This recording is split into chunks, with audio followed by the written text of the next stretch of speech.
¿Qué relación existe entre el yoga y la religión? ¿Acaso el yoga es una especie de religión? Sería un lamentable error creer que el yoga consiste en una forma religiosa diferente de las demás. Para el hindú, toda religión que ayude al ser humano a alcanzar la unión con Dios o la integración con la existencia es una especie de yoga. El yoga exige que el ser humano se eleve por encima de todas las teorías y dogmas limitados y abandone las creencias y los ritos sectarios que erigen barreras entre los seres humanos, creando divisiones y antagonismos en nombre del amor y de la unidad. El yoga destaca la unidad espiritual de toda la humanidad. Por eso cualquier persona, independientemente de sus creencias religiosas, puede beneficiarse con su práctica sin necesidad de abandonar su filiación religiosa concreta, sin cambiar de creencias y sin someterse a ningún tipo de bautismo. Para practicar el yoga ni siquiera es preciso creer en Dios. Hasta un escéptico o un ateo pueden beneficiarse de su práctica. Basta, tan solo, con tener el deseo sincero de conocer la verdad y de estar dispuesto a vivir de acuerdo con ella. El único requisito necesario para practicar el yoga es tener la firme voluntad de adentrarse con la mente abierta en el reino del espíritu. El yoga no es una cuestión de creencia, sino que apunta al crecimiento de la conciencia que acompaña a la penetración directa en la esencia de la realidad. Por consiguiente, si el practicante tiene algún tipo de creencia religiosa, el yoga le ayudará a transformarla en una realización personal de la verdad. El yoga no busca la conformidad con determinados mandamientos escritos ni la aceptación de determinados modelos socioculturales, sino que persigue la liberación completa del espíritu y su objetivo es convertir las creencias en experiencia viva y transformar las dudas en un proceso de búsqueda de uno mismo. En cierto modo, podría decirse que el yoga es una especie de religión universal, lo cual no quiere decir que constituya un sistema de dogmas y creencias universales. Las creencias universales no existen, todas las creencias están circunscritas a individuos y a comunidades diferentes, a circunstancias concretas propias de áreas geográficas y épocas históricas diversas. En este sentido, el yoga subraya la relatividad de todas las creencias y, por lo tanto, su utilidad relativa para que individuos y comunidades diferentes alcancen la autorrealización. Así, en la medida en que destaca la unidad del objetivo último de todo quehacer espiritual y descansa en la integración plena con la realidad, podríamos decir que el yoga constituye una religión universal, una apropiación existencial de la verdad. También podríamos definir al yoga como una especie de espiritualidad universal que trasciende a todas las religiones, como una orientación espiritual que no es religiosa. Para el yoga, cuando un hindú alcanza el objetivo último de su esfuerzo espiritual, la integración con la verdad, deja de ser hindú y, aunque hindú de nacimiento, a partir de entonces se transforma en un ciudadano del mundo, en un hombre cósmico. Al alcanzar la meta última del hinduismo se descubre que ese es el objetivo final de cualquier gran religión. De este modo el hinduismo alcanza la plenitud más allá de sí mismo.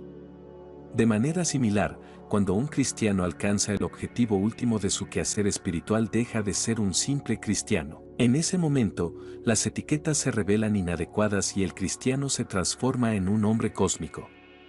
Lo mismo podríamos decir del budista, del musulmán, etc., sincero. Las distintas religiones son como los diferentes botes que ayudan a diferentes personas a cruzar el río de la ignorancia y la alienación de uno mismo. Una vez se alcanza la otra orilla, poco importa el bote que se haya utilizado porque todos ellos quedan atrás.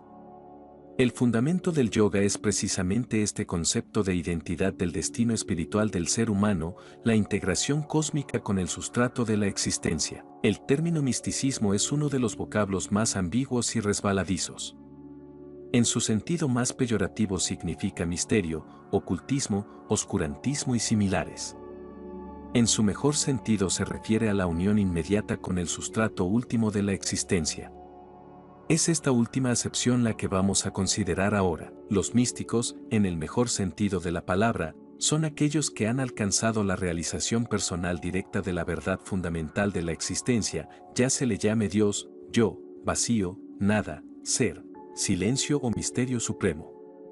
No obstante, el misticismo no nos ofrece ningún camino a seguir para alcanzar la realización mística. Por otra parte, Los místicos tropiezan a menudo con experiencias extrañas e inusuales frente a las cuales el misticismo carece de todo método para organizar sistemáticamente tales experiencias ni para coordinarlas con otras áreas no místicas de la conciencia humana, como las dimensiones sensoriales, morales, estéticas o emocionales. Por ejemplo, el yoga, por el contrario, afirma la existencia de ciertos caminos concretos que nos aproximan a la experiencia mística. Por otra parte, el yoga no solo dispone de herramientas que le permiten investigar científicamente en el dominio del espíritu y en el reino de lo inconsciente, sino que también considera necesaria la comprensión racional de las interrelaciones existentes entre la realización mística y las demás regiones de la experiencia humana. Lamentablemente, sin embargo, el misticismo suele oponerse con demasiada frecuencia a la lógica y a la filosofía,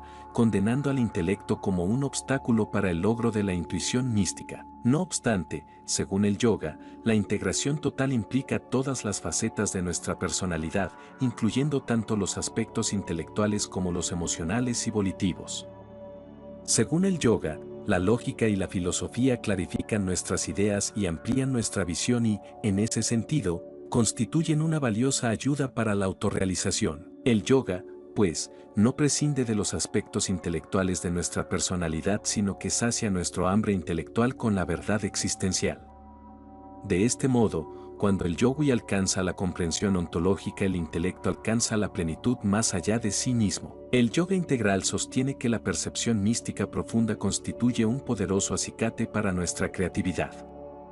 La realización mística completa consiste en el logro del equilibrio entre la sabiduría, el amor y la acción, la destreza práctica, la acción que brota del equilibrio dinámico en el ser, Brahmi Sthiti. Es esa unión con el ser la que une al practicante del yoga integral con la totalidad de la existencia, con el proceso del mundo impregnando todas sus acciones con el espíritu del amor cósmico y con la visión comprensiva de la verdad y permitiéndole participar activamente en la vida. Para el yoga tradicional, el objetivo último del misticismo consiste en la unión con el ser, pero establece diferencias entre el misticismo del conocimiento, el misticismo del amor, el de la meditación, el de la acción, etc. Sin embargo, la unión mística puede ser estática o dinámica, parcial o completa. Cuando se centra únicamente en los aspectos atemporales del ser, se alcanza una realización estática preocupada exclusivamente por lo eterno que menosprecia el significado cósmico del tiempo. No obstante, la verdadera unión mística, que es el objetivo del yoga integral, exige la toma de conciencia simultánea del significado cósmico del tiempo y de la eternidad, de la estructura total del ser que engloba el poder de la creatividad cósmica, Dios, y la libertad de la trascendencia pura, nada, una experiencia que confiere una paz y una libertad inefables. La conciencia mística del significado creativo del tiempo nos insta a participar activamente en la vida. Por ello, el yoga integral, asentado en el equilibrio trascendente de lo eterno y comprometido con la evolución, se convierte en vínculo de unión entre el misticismo y lo terrenal, en un portavoz de lo eterno, sensible, al mismo tiempo, a los esfuerzos trascendentes del ser humano. Pero ¿no es acaso filosóficamente insostenible esta idea de unión mística del hombre con el infinito? ¿No existe acaso un abismo infranqueable entre lo finito y lo infinito, entre la existencia y la trascendencia? Según el pensamiento dualista propio de la razón discursiva, este es un gran dilema, pero el yoga es un tipo de misticismo superior que se asienta en una visión no dualista. Para el yoga, polaridades tales como finito e infinito, existencia y trascendencia, por ejemplo, no son, en última instancia, más que distinciones dentro de la unidad comprensiva del ser, útiles en la medida en que designan diferentes aspectos interrelacionados del ser, pero que en modo alguno representan aspectos irreconciliables de la realidad, ya que no existe argumento alguno que pueda refutar la estrechísima interrelación existente entre los diferentes aspectos de la realidad. Desde el punto de vista no dualista del pensamiento hindú, el infinito no es lo opuesto de lo finito, sino su núcleo y fundamento más íntimo.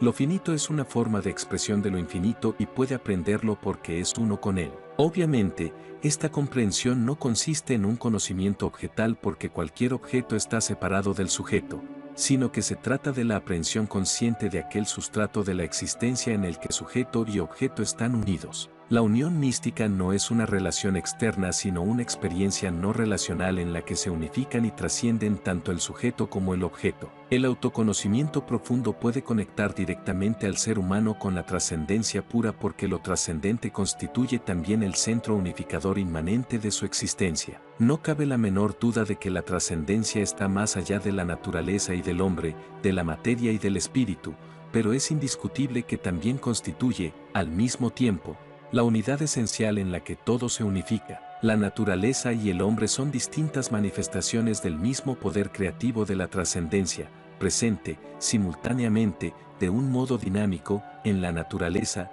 como fuerza vital universal, y en la profundidad de todo ser humano, como su esencia más íntima. ¿Acaso esta unión mística con la trascendencia implica la pérdida de la individualidad del místico y su desaparición en las profundidades insondables del ser? Hay muchos pensadores occidentales y cristianos que consideran, aterrados, la posibilidad de que, en la unión mística, el yo desaparezca, una eventualidad lamentablemente fortalecida por una lógica dual que solo cree en la existencia de extremos polares, o lo individual o lo trascendente. La influencia predominante de la lógica dual aristotélica ha contaminado hasta tal punto la mentalidad occidental que no siempre se ha comprendido adecuadamente el significado de aquella enseñanza en la que Cristo afirma que, para alcanzar la vida eterna es necesario perderse uno mismo. La resurrección del espíritu solo es posible después de haber crucificado al ego.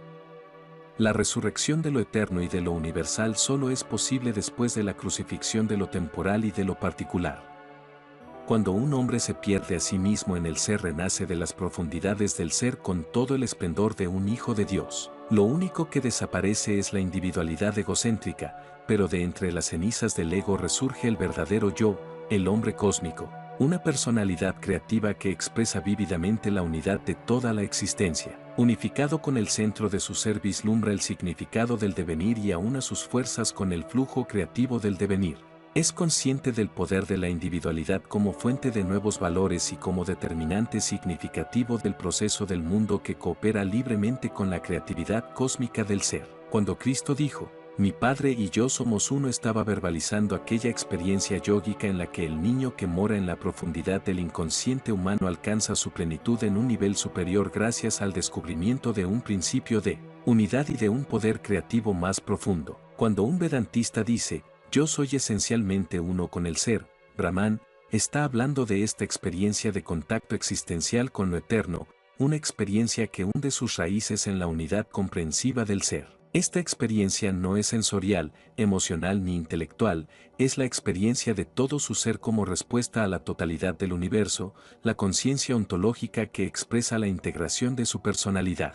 Del mismo modo, cuando un Raja Yogi afirma, "Yo soy uno con el centro más profundo de mi ser", Purusa, está expresando su descubrimiento del principio unificador último de la vida, el yo o el espíritu, en el ser humano, por medio del cual el individuo renace en un plano superior de existencia. De esta manera, no solo es el niño, su nostalgia de reunión con el ser, el que alcanza la plenitud, sino que la integración de su personalidad le permite experimentar una dimensión más profunda y unificada de la realidad. El fuego eterno de la vida integra los aspectos intelectuales, emocionales, discursivos e intuitivos divergentes de nuestra personalidad. Nos permite recuperar la frescura y espontaneidad de la infancia y nos brinda la posibilidad de renacer como niños, como verdaderos hijos de Dios.